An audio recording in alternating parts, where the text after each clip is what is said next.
Hi, everybody. Thank you for joining the State Department's third Hispanic Heritage Month Student Foreign Policy Symposium. 2 years ago, Secretary Blinken launched an effort to modernize this department. The idea being to better match our diplomatic resources with the real issues we deal with at home and abroad, whether it's COVID and public health, or cybersecurity and AI, or competition with China, or emerging conflicts and more. Getting that done means making changes to how our offices operate and spend their time. But just as important, if not more so, is who leads that effort: our personnel, our public servants, our people. Simply put, we need to recruit and retain the best talent possible to represent the United States on the world stage. And we need a team that looks like America, that truly reflects the communities we serve. America's foreign policy is stronger when our workforce is inclusive, when we bring a diversity of experiences and perspectives to the table, when we act on the belief that out of many, we are one. Over the past decade, this department has tried to live up to this charge. Recruitment of new hires from historically underrepresented groups has doubled, and each day, Hispanic, Latino, Latina, and Latinx members of our team contribute to every facet of our diplomacy, serving from Spain to Panama to Zambia to our headquarters in D.C. We need you to carry on that tradition. We need the next generation of Hispanic and Latin American leaders to step forward. Over the course of this symposium, you'll hear members of our teams at State and USAID answer some fundamental questions you might be asking yourselves. How can I join the ranks of American diplomats? Where do I even begin? What you'll hear is that there's no single path to finding these roles and opportunities, and there's no typical background for an American diplomat. You'll learn about programs like the Pickering and Wrangle Fellowships and paid internships that have helped us achieve a more dynamic workforce. You'll learn about our department's partnerships with Hispanic serving institutions designed to inspire, inform, and expand possibilities for tens of thousands of students nationwide. You'll learn about the wide range of fields you can support at State, from civil rights to science and technology, from medical services to the historian's office, from roles in policy to economics to communications across embassies and consulates in over 170 countries. You'll learn from a passionate group of individuals who went out of their comfort zones and swore an oath to serve a cause greater than any one of us, the cause of American leadership. These women and men, these colleagues, speak to the core theme of this symposium, which could double as a mantra for our entire State Department. Todos somos, somos uno. We are all, we are one. We hope you'll join us and strengthen U.S. diplomacy for generations to come. Thank you very much.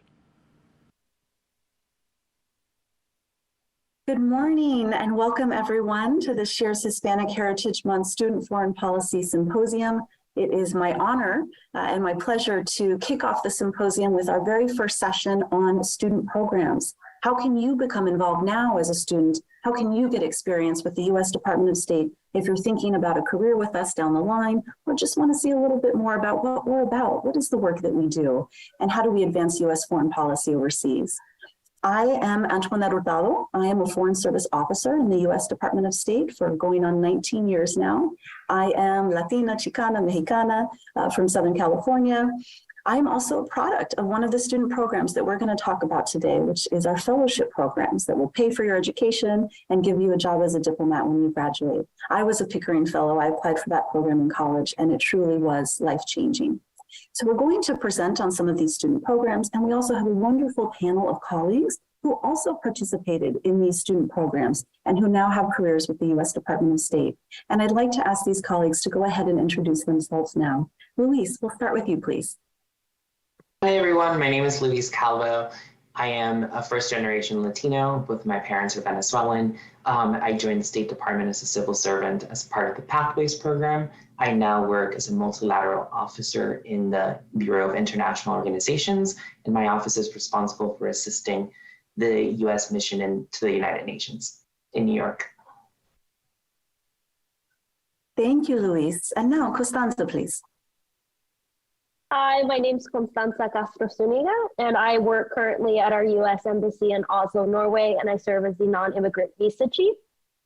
My pathway to the State Department was through our Charles B. Rangel International Affairs Fellowship, and my background, I was born in Chile and then immigrated to the U.S. as a young child. And Karina. Good morning, buenos dias. My name is Karina Garcia. I am a Latina Chicana from Southern California as well. I joined the State Department through the Pickering Graduate Foreign Affairs Fellowship and have been in the department for 12 years. I'm currently a Foreign Affairs Officer in our Office of European Union and Regional Affairs. So we manage the relationship between the United States and the European Union. Thank you. Thank you, all of you panelists, for joining today. So first, what we'll do is a brief overview of what are the student programs that you can participate in. How can you get experience with the U.S. Department of State now while you are in school? So I will go ahead and share my screen, and we will bring up some opportunities. Now, as you can see by this slide, there are a lot. We have several sort of groups of opportunities for students. We have internship programs, all but one of which are paid. We have career pipeline and fellowship programs, again, that will pay for your education and give you a guaranteed job as a diplomat when you graduate. And then we also have some study abroad scholarship opportunities. So let me first start with our internships and talk about some of the ways that you can get involved here. I will focus mostly on the first 4 internships that we see here, but I will also talk about our Pathways internship, which is for civil service job and internship opportunities. But since one of our panelists participated in that, I will also ask that he share a bit more about that experience and his application process. So let's start with the student internship program. The student internship program has been our biggest internship program over the years. It was always unpaid in the past, but now it is now a paid program. And so that, again, makes us have all of our internships, except for one, be currently paid, which we are really excited about offering. And we hope that this makes these programs more accessible for students. So the student internship program is a paid in-person, full-time internship by semester. You can do it in the spring, in the summer, in the fall. What is the eligibility? You will notice for each of these that I'll have a session on or comment on what is the eligibility, what is the actual experience, and when can you apply. So the eligibility for this program is that you must have a minimum cumulative GPA of 3.2. You'll need to be a junior or above at the time of the internship, which means you can apply as a sophomore, so long as by the semester that you would do the internship, you would be a rising junior or junior.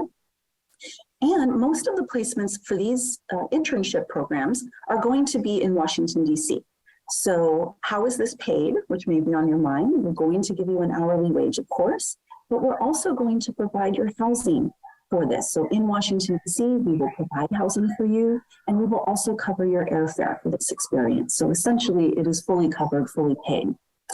You'll notice here that a security clearance is required for all of our paid internships that are in person. That is going to affect the timeline in terms of how early we open up these opportunities. So you'll notice for all of our paid internship opportunities that are in person that do require security clearance, we are going to open the application pretty far in advance. And that's to give you that time to be able to get that security clearance successfully before you start the internship.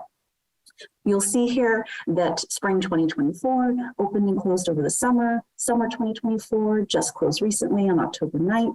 And so the next opportunity for you to apply for this program will open up around March, and that will be to intern for fall 2024. Now, I will say a note about our paid internships and how you can learn more, how you can get an email directly in your inbox when these things open up, because as you can see, they're only open for maybe 7 to 10 days. My colleagues will be sharing in the chat a link, a yellow link. It's doscareers.gov. Through this link, you can register and sign up and let us know which internships are you interested in, which fellowships are you interested in, so that as these programs open up, you can receive an email directly in your inbox and you don't miss that opportunity. So the student internship program, by semester, you can do it in the spring, the summer, or the fall, and it's full-time for that semester. It is paid, and it will next open for application around March for the fall 2024 period. Let's next talk about our virtual student federal service internship program.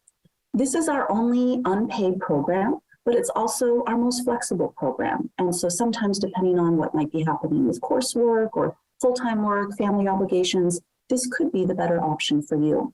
So as I mentioned, it's our only unpaid internship, but what are the flexibilities? Well, number one, it's virtual, right? So you can do this from wherever you are. You don't have to take a break in your coursework or get up and go somewhere and move to another city for the internship. You'll also notice in the eligibility that no GPA minimum is required here, and you can be any year in school, from a first-year associate student or first-year bachelor student to a doctoral candidate and everything in between. You'll also see here that no security clearance is required for this internship, as you're not accessing our facilities or our email systems. And so the application process for this internship moves along quite quickly. This will always open for application in July. You can see on the slide the dates that this was open this past July.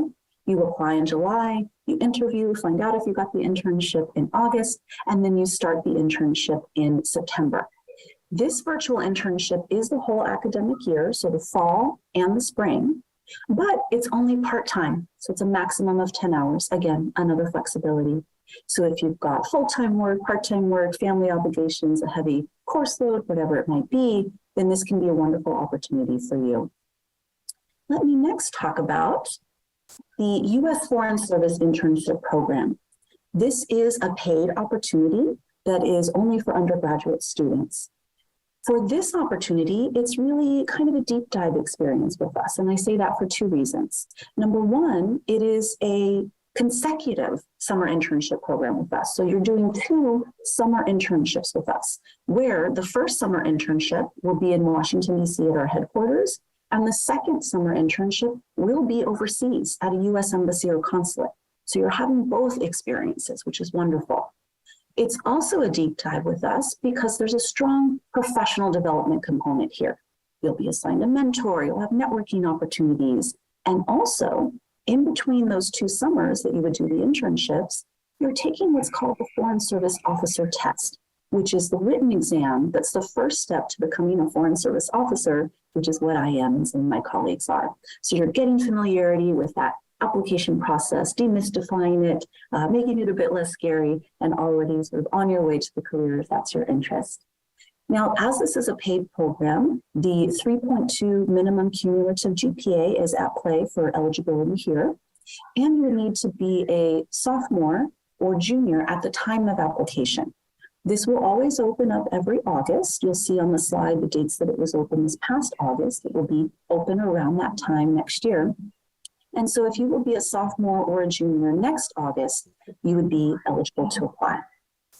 The next internship I want to talk about is not necessarily an internship at all, really. It's called the Wrangell Summer Enrichment Program. It's a summer experience in Washington, D.C. that is only for undergrads as well. It is a paid, fully covered experience. So the 3.2 GPA will be required. And you just have to be a sophomore or second-year associate student or above to apply. This is, I like to call it, a 6-week international affairs boot camp in Washington, D.C., where you're being exposed to a couple of different things. Number one, of course, you're learning about what kind of international careers are out there. Of course, you'll talk with us at the U.S. Department of State, but maybe the speakers they bring in are from USAID or Peace Corps or Department of Defense or others in this space. You'll also learn a bit about current international affairs issues to broaden your knowledge on that.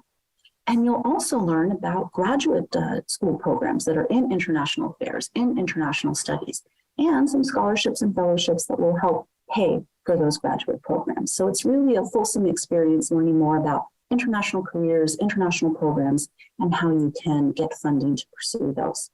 It is fully paid. Again, your travel, your housing, your tuition, everything. And then there's also a living stipend, as you can see there, of over $3,000 for the 6 weeks. This program will open next week. So October 24th, I believe, is next Tuesday. So this is opening very soon, and you'll have several months to submit your application. Then next, I do want to talk about our fellowships, as myself and some of our colleagues are alumni of these programs. Oh, excuse me. Let me first mention pathways before we go on to the fellowships. So we do have a pathways program that are internships and jobs for current students and for recent graduates. And I will ask that my colleague Louise talk a little bit more in depth about this later, but these are opportunities to have job experience with us that will also lead to a career in the civil service. We'll come back and we'll talk about that a bit more with my colleague Louise. Let's go on to talk about our fellowships. The State Department has 4 career pipeline foreign service fellowships. And what that means, that career pipeline piece, what that means is that we are going to pay for 2 years of your education, in most cases, a 2-year master's degree. And then you have a job with us as a diplomat when you graduate. Now, these 4 fellowships will differ in what kind of degree you will need to study and then what kind of career you will join as. But what they all have in common is, again, we'll pay for the 2 years of your education. We will give you 2 consecutive summer internships with us, paid internships, 1 domestic, 1 overseas. You're having professional development, you're having an orientation, you're assigned a mentor, there are networking opportunities. And then once you finish your degree, you are joining as a diplomat. So it's an incredible life-changing experience, certainly was for me, and we'll hear more from our colleagues as well as to how all of these programs really just influenced and changed the direction of their lives. So I'll start by mentioning our oldest fellowships, which are the Pickering and the Rangel fellowships. These fellowships will always open in July and they will always close at the end of September. And so you would apply your senior year, or if you're already a recent graduate, basically you would apply the fall that you're also applying to graduate school. So the fall, before the fall, that you would start a 2-year master's degree. So for the Pickering and the Rangel, we will pay for a 2-year master's degree in an area related to the Foreign Service. The work we do is so broad that basically that can be so many different degrees. For our fellowship, since they are paid opportunities, you will have to have some level of demonstrated financial need, which you will talk about during the application process.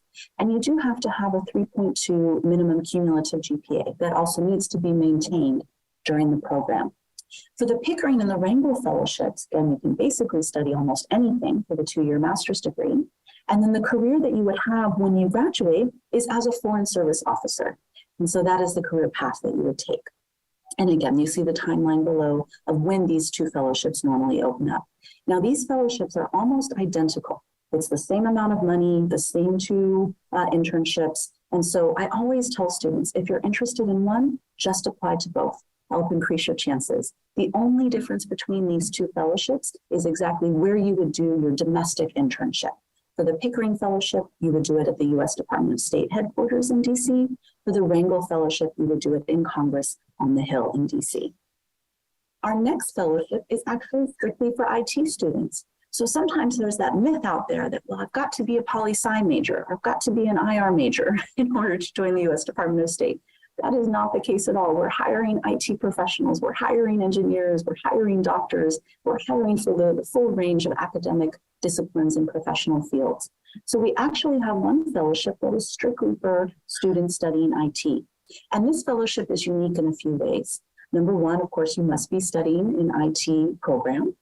Number 2 is that this is our only fellowship that will either pay for the last 2 years of undergrad. So you could apply now if you're a sophomore or a 2nd-year associate student who is going into an IT-related bachelor's degree, or it will pay for a 2-year master's degree in an IT field. So you could also apply as a senior or recent graduate. Another way in which this is different is the career that you join as. So we have, in addition to the Foreign Service Officer career path that some of us are, we have Foreign Service Specialist career paths. This information management specialist career that you see in bold, that is part of our diplomatic corps, and it's the IT professional role in our diplomatic corps. And so that is the job that you would have, essentially managing our classified and unclassified networks. So this is our second most recent fellowship. And then a brand new fellowship that just had its first year cohort last year and then just closed for application for the second year is our Clark Diplomatic Security Fellowship. This fellowship will pay for a 2-year master's degree in an area related to diplomatic security, but because the work that they do also is so varied, it can really essentially be anything, and you can see that in the fine print, the variety that that major could be in. And then what's different here is that the career you would join as is in one of those foreign service specialist careers I mentioned. We have our own law enforcement arm that's called Diplomatic Security Service, and you would become a special agent, a federal law enforcement officer with us in our diplomatic security service. Because there are eligibility requirements for all federal law enforcement officers across the US federal government, you'll see that there is a bit on eligibility here in terms of age, which can be waived if you're a veteran, and then in terms of passing a physical readiness test. This is an incredible opportunity if you're interested in law enforcement, but law enforcement in a little bit of a different capacity and working internationally. This is a fellowship program that could be for you. This just closed October 1st. So again, like the other fellowships, it will open over the summer or in the fall and close around the same time. Now I wanted to say a brief word about study abroad opportunities, because there are so many out there. And I do always tell my students, if you are all interested in study abroad, please do not let money be a reason that you don't do study abroad, because there is money out there, whether it's from our programs, other government agencies, foundations, nonprofits, there's money out there. So I want to talk about 3 of our programs a little bit briefly, and then we'll come back if there are any questions in the Q&A. So first, we have the Gilman Scholarship, which is a wonderful opportunity. This is only for undergraduates, so those pursuing either an associate's or a bachelor's degree. And essentially for eligibility, you will just need to be a student who is receiving federal financial aid, so a Pell Grant recipient. So if you are a Pell Grant recipient and a U.S. citizen student, then this is an opportunity that you can apply for. The award is $5,000 to do an internship or a study abroad experience. There's also a subset of the Gilman that's called the Gilman-McCain, where you also need to be a Pell Grant recipient, but you then need to be a child or a spouse of an active duty service member. So that's another opportunity as well. If your interest is in studying foreign languages, which is wonderful, we'd love to see that, and we'd love to bring on people who have those kinds of skills. Though also we will pay for you to learn whatever language skills you need to know for wherever it is you're going once you have the career with us. So with the learning of foreign languages, we have this wonderful program called the Critical Language Scholarship Program that is open right now for application and will close on November 14th. This is a summer immersion experience overseas in one of the languages that we deem as critical languages important for our engagement with the world and for national security. So you go on the website, you can see exactly what the languages are, and you can apply there. We also have a subset of the Critical Language Scholarship Program called CLS Spark. This is a virtual program, and it's only for if you're interested in learning Arabic, Chinese, or Russian. You would learn these languages virtually through classes, virtual cultural activities, and it would be for the whole academic year, whereas the Critical Language Scholarship Program is a summer program. But a wonderful aspect of CLS Spark is that if you do complete that program, then you're automatically moved forward to the semifinalist level for the in-person CLS program if you want to do that later. And then I will give a quick nod to Fulbright. It has incredible name recognition, so I won't go into too many details there. But if you're interested in teaching English overseas, or doing research overseas, or studying abroad, then the Fulbright program, Fulbright U.S. Student Program, could be an opportunity for you. Now, I do want to note as well, and perhaps Louise can touch on this a bit more, that you might have seen something called NCE on these slides for study abroad scholarships. What that means is non-competitive eligibility. For all of these study abroad scholarships, you will receive non-competitive eligibility for hiring purposes within the U.S. federal government. This is a highly sought after benefit and advantage. What this means is that for civil service roles in the US federal government, you will not need to compete with the general applicant pool. So it is really a wonderful leg up and a wonderful advantage to have that hiring status if you do participate in one of these study abroad programs. Now, I do also want to note that we have what are called diplomats in residence who serve across the US. There are about 17 of us. We each cover different regions, we are your local resource. I'm actually the diplomat in residence for the Southwest. So I serve Arizona, New Mexico, and Nevada. What is a diplomat in residence? Basically, we're the regional recruiters. So we each cover different regions, different states. We are here to help you learn more about the programs, learn more about the application processes.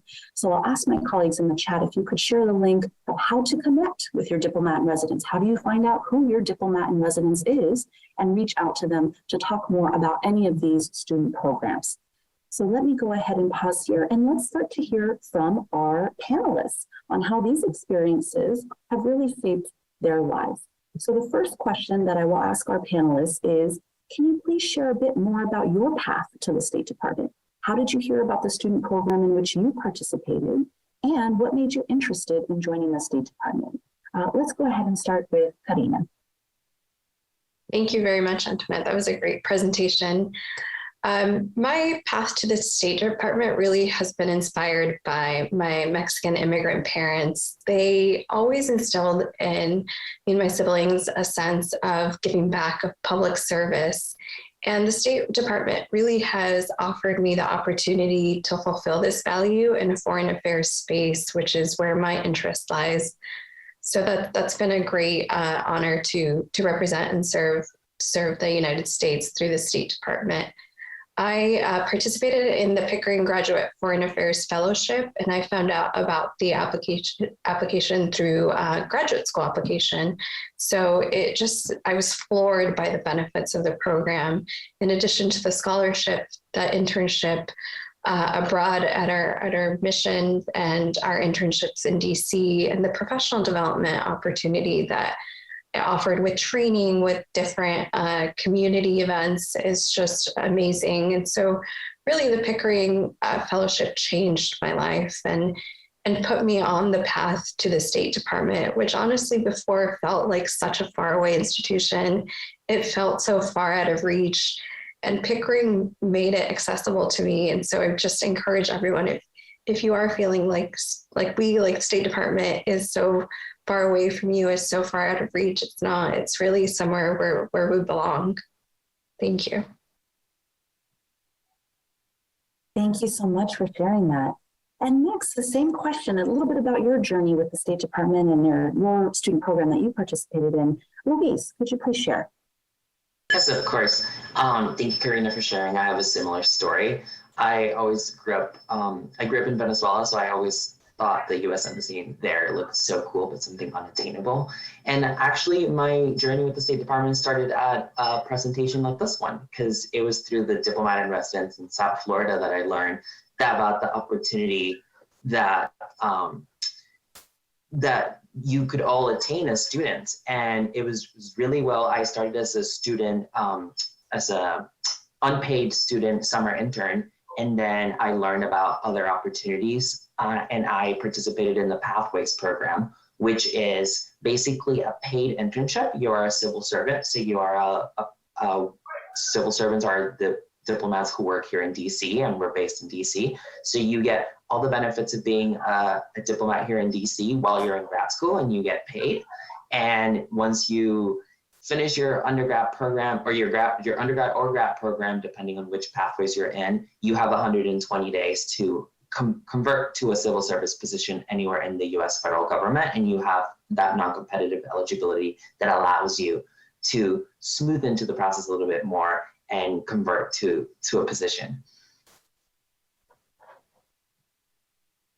Thank you, Luis. And next, Constanza, could you please share a bit about your journey?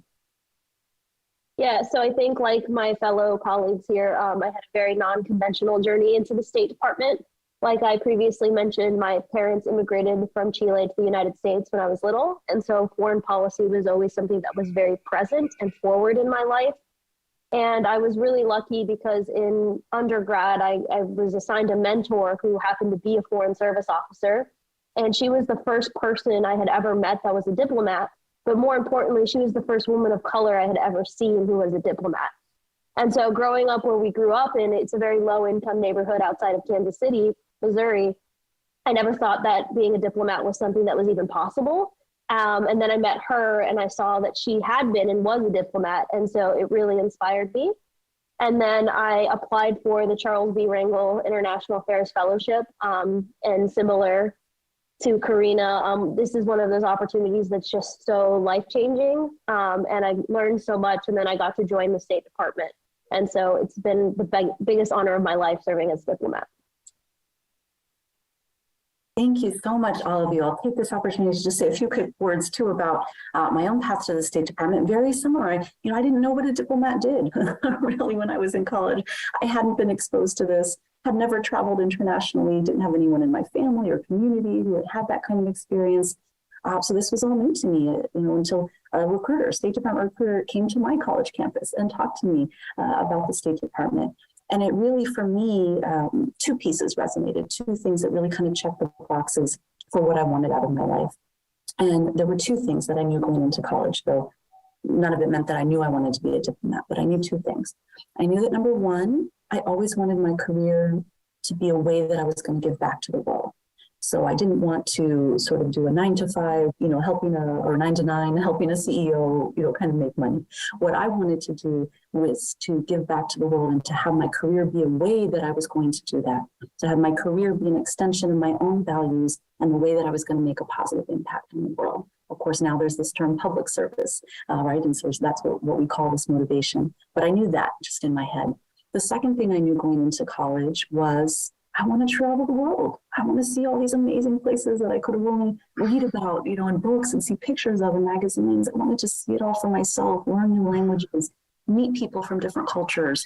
But I was going to need someone to pay for that because I did not have the financial resources growing up to be able to have those kinds of experiences.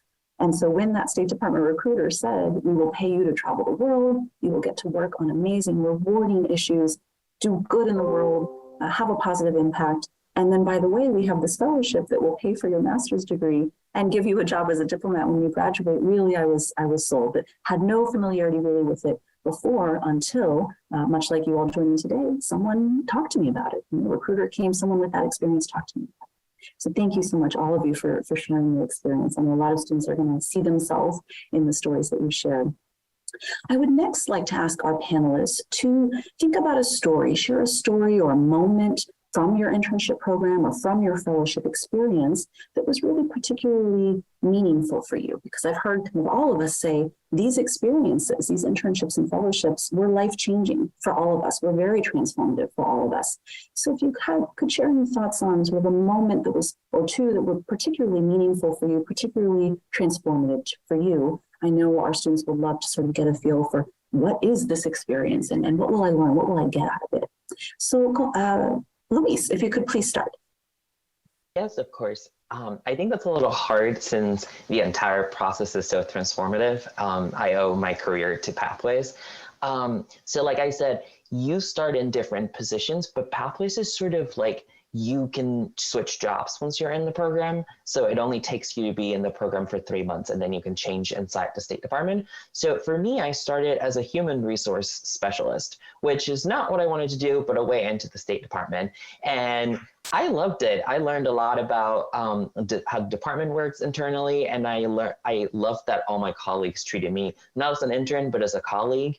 So I was able to learn more about the department, and more importantly, the internship allowed me to use that non-competitive eligibility to switch into a position that I really wanted to do.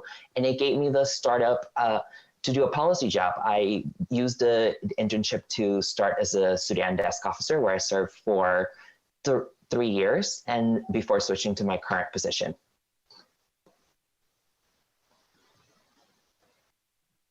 Wonderful. Thank you so much for sharing that. And yes, so much of the experience, the whole experience is transformative for all of us. That is very true.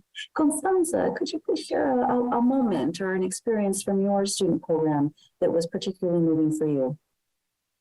Would be happy to. For me, I think the most transformative part of my time as a Rangel Fellow was my internship on the Hill. It was supposed to be a 10-week internship. I ended up staying 6 months. And I was working in the office of Representative Elijah Cummings, and I was working on the Oversight and Reform Committee. And what I remember particularly about my time there was it was where I learned how important our experiences and our voices were. Our committee makeup at the time, was not as diverse as we would like it to be. And in our committee, we only had one Hispanic member in the committee. And in terms of staffers, we only had 2 or 3 Hispanic individuals. And one of the biggest issues that we dealt with on our committee was issues regarding immigration, and particularly concerns about the conditions on the border. And, as a Latino, that was a very, very hard and a very difficult time to be on the Hill. But what it taught me was how important it was to be able to have my perspective, and also just to be able to be there and provide comfort to the individuals who were testifying to our committee. We had some really hard testimonies and people that had been through some very daunting experiences in their life. And it was nice to know that just my presence there, brought them comfort. And so for me, that was probably the most transformative part of my experience. It's incredible. Thank you so much for sharing that. And Karina, what about you? What kind of comes to mind from your experience? Like Louis said, it's hard to choose just one. There's been so many wonderful experiences associated with the fellowship. But I'll pick my fellowship, my time in Brussels at our U.S. mission to the European Union. It changed how I saw how foreign policy was implemented, because I had never been exposed to that. So it was wonderful to be at our mission, to be treated like a colleague. And it also piqued my interest in the European Union, which I've maintained throughout my career, both serving in different member state posts or here in Washington, D.C. So that was really important for me. And it was such a great learning experience, as well as just really connecting with the other interns and fellows that were in the mission.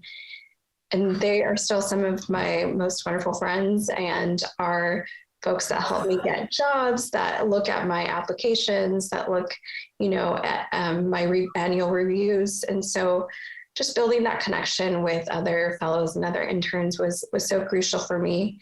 I'll just add one more aspect of that summer was my mom got to visit me at our mission. And so I got to share my little cubicle.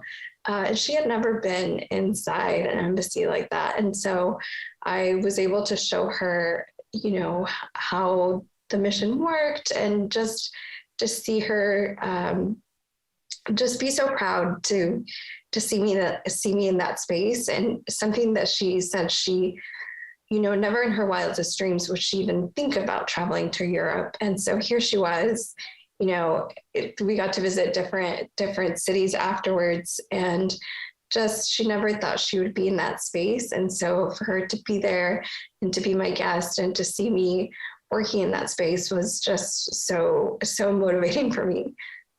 Thank you. I love that. And I love that you mentioned, family. Familia is so important in our culture, and of course, to so many people. And sometimes there is the question, well, how can my family be a part of this, right? Or if I have an immediate family, or just, other family members. And I think it's so wonderful that you shared how through your experience, you were able to broaden your own, family members' perspective and to bring them along in this journey. And I think that's something that's been really meaningful for me as well. My mom has visited me almost everywhere that I've served. My siblings have visited me almost everywhere that I've served. They never, would have traveled outside the U.S. probably if it were not for coming to crash with me in my free housing overseas. And, when you mentioned that experience with your mom, I had a similar experience when I served in Rome. It had always been on my mom's kind of bucket list to go to Venice, to go to Venice, Italy at some point. But of course, we never had the resources to do that growing up. But when I was assigned to Rome, I bought her a plane ticket, flew her out to Rome to come and stay with me. We took a train up to Venice, and she was able to see it. And she was just amazed by the beauty of the city. It was a huge bucket list moment for her, and something that I was able to provide for her because of this incredible experience as a diplomat. And so it's so important to know that you can bring your family, kind of along in this adventure and expose them, to different things as well. And of course, I'm sure the parents of everyone here are super proud of everything that you've accomplished and of you being this incredible face of America to the world in this work that we're doing. I would next like to ask, I think, a great question for those who are viewing right now, wondering, maybe trying to see themselves in these roles, wondering what they do next. So they've learned about these programs. What happens next? So I'd like to ask all of you, what advice would you give to students who are interested in these internships or fellowships or study abroad scholarships? They're looking for these opportunities with the U.S. Department of State. What advice would you give them? Maybe things you learned from your own application process or your own career. So if we could start with Constanza, what advice would you like to leave our students with today? Yeah, I think my biggest piece of advice is one that my mom always gives me, and she says the worst thing that could happen is a no, but you'll never know if you don't try. And so for a lot of these opportunities, I think it's really important to just apply. I have colleagues in my class of Wrangle Fellows who applied 6 or 7 times to the fellowship before they were selected. And that's often can be the case because you are competing against a lot of people. And so if this is really something that you want to do and in your heart, you know it's the right fit, I encourage one to apply, but also keep at it. This is a process that can be long and sometimes a little bit frustrating, but if you're persistent, I really do believe it pays off. And then also reaching out to individuals who are in these programs. Most of the universities will have alum in these programs or will have individuals that you can reach out to. And DIRs also make wonderful resources. I know mine was immensely helpful as I was going through the Wrangle application process. And so I can't stress enough, reach out and then take that leap of faith and apply. I love it. So such great advice. Karina, could you please share next, what would be your advice to the students who are watching here, wanting to take advantage of these programs, wanting to perhaps join state one day? I agree with Constanza that the persistence is key. You have to really be insistent. Just if this is what you want, just really apply yourself and work on your application, have other people look at your applications, but also just reapply if you don't get some of these programs.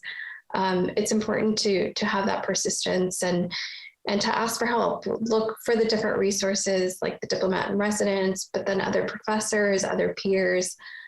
Just take advantage of all your network and your resources, and so don't discount your experiences as a student. So in my application, at first I was a little bit hesitant to put some of my student group involvement, and a mentor of mine said, absolutely not, that's important. That's important experience that you can use later. And so I added a lot of my student experience. So make sure not to discount anything that you've done and include that in your application. That's great advice. Yes, to just be fulsome and all experience is experience, right? All experience helps us grow and helps us build skills. I love that. Louise, what would you share as your piece of advice for the students who are watching this today? Yes, I think the theme today is persistence, and I'll share a little bit of my story. I applied to more than 30 pathways positions before I got the one that I had. And as you know, if you want it, just keep going at it. And the pathways process is a little complicated because it has a cutoff of in my time, it was 100 resumes. I don't know if they've increased it, but that means prepare your alerts, sign up for the diplomats in residence, like alerts that they give you when the jobs go out so that you can apply right at midnight or right at 6 a.m. when you wake up. Have your paperwork ready and keep applying, and also keep an open mind, because and be willing to change and be okay with expectations for your career changing. I, for example, was a finalist for Pickering and didn't get chosen at the end. So I thought my life was over. And then I was like, okay, let me go to grad school. And then I found the Pathways program and I was like, this is my way into the State Department. So things change once you're in the State Department. Then my goals change, and I decided I wanted to be a civil servant more than I wanted to be a foreign service, just because I wanted to live in DC. But there are many, many opportunities available in the State Department. Just get your foot in the door, and then you will see all the wonderful work that we do, and you have an opportunity to just grow inside the department. Love that. Thank you. Thank you. So I'll maybe offer a bit of my own advice as well. But first, I'll note that we've got about 5 minutes to try to answer as many questions as we can from the chat. So if you do have a question, please go ahead and put it in the chat, and we will try to get to that. I also want to ask my colleagues who are helping to moderate in the chat if we could share again 2 links. One is the one to register with us. So how do you mark, that you're interested in internships and fellowships, and then, select which of these programs that we've talked about today are of most interest to you so that you can get an email as soon as those opportunities open up. So my colleagues will share the registration link where you can sign up with us to get those emails and to know as those programs open up. I'd also like to ask my colleagues to share the link again of how do you connect with your local diplomat in residence? How do you find out? So if you my colleagues will share the link. You'll go on the map and you can see who covers your state. And there's actually a button where you can email them directly from that website. And they are a wonderful resource. We are all here to help you. We're all the regional recruiters. We're all here to help answer questions. So let me just say a quick word of maybe my own advice, and then we'll see what question or two we can get through before we conclude. So I love all the advice and would agree with all the advice that all of my panelists shared. I also always like to mention, that I really hope you see yourself in these opportunities, and that I hope by seeing us, all sort of Latinos from different paths, but now in different paths and careers within the U.S. Department of State, we have all sort of come to the U.S. Department of State with our various diverse backgrounds, and you can too. Please do see yourself in these opportunities. And forget the expression, it's something like you miss 100% of the shots you don't take, right? So don't discount yourself because you think you're not going to the right school, or you aren't from the right region of the United States, you don't look a certain way, or you don't have a foreign policy internship background already, or you aren't studying poli-sci, or whatever it is, whatever might be in your mind, sort of already discounting yourself from these opportunities. We are looking for you. We want you. We want your perspectives. We want your background. We want everyone to be able to see themselves in these roles, because we do take everyone for both the student programs and the careers. And so it really, really is possible. And as the Deputy Secretary said at the beginning in his remarks, we cannot do this work of diplomacy, of advancing U.S. foreign policy interests, without representing America and having all of those perspectives and backgrounds involved. So we need you, and see yourself in this and take that shot. So let me see what kinds of questions we have in the chat before we wrap up. So I do see a question from someone who speaks Portuguese, and they're interested in knowing how can they serve their country with that language. Well, in terms of student programs, the Critical Language Scholarship that's open now for application would 100% be one way to do that. But I want to take this opportunity to also note that there is a job role, a position called the Consular Fellows Program. And perhaps if my colleagues moderating the chat could drop that link in there. We have the Consular Fellows Program that's open year-round for application, that to be eligible, you have to speak Spanish, Portuguese, Arabic, or Chinese. So it's actually a job specifically for folks who do speak one of those 4 languages.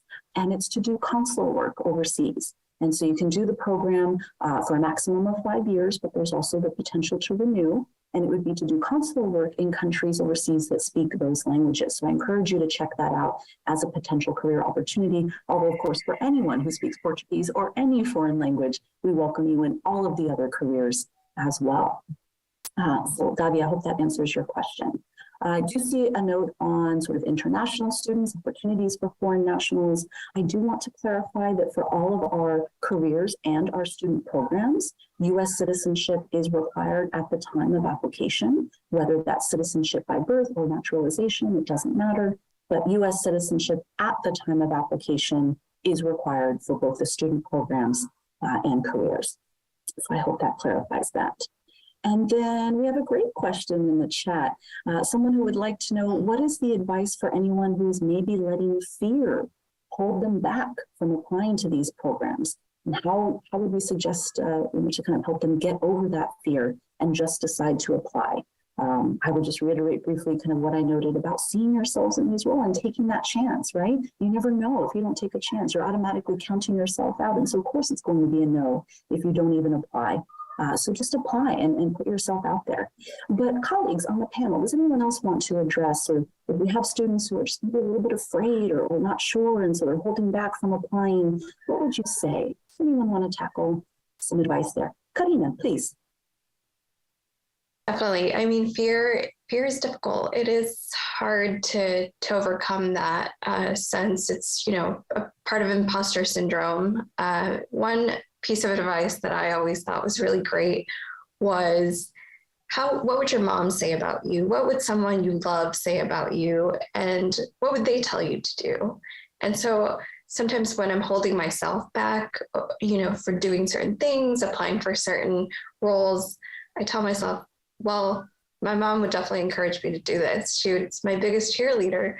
So why am I going to hold myself back? So definitely value your experience that you have, value yourself, value your background. It's so important to bring these different perspectives. And so don't try to overcome that by just really telling yourself how important it is, all the experiences you've had. And that's something that I still have to tell myself sometimes when I'm holding myself back. I'm like, no, what would my mom? I love that, and what a fabulous way to end. So we'll end with a note about thinking about our mamas, what they would say, which is always helpful in life. So thank you so much, everyone who joined us for this session today. We're so glad that you were able to come and listen and learn. We hope that one of these student programs resonates with you, or more of these, 5 of these student programs resonate with you, and that you apply for anything for which you are eligible. We would love to see you in our corridors, in our hallways, either as an intern or as a colleague down the line. So thank you so much all for joining us. We will take a break now before we transition into the next symposium session. Thank you all so much. Feliz Hispanic Heritage Month. Bye-bye all.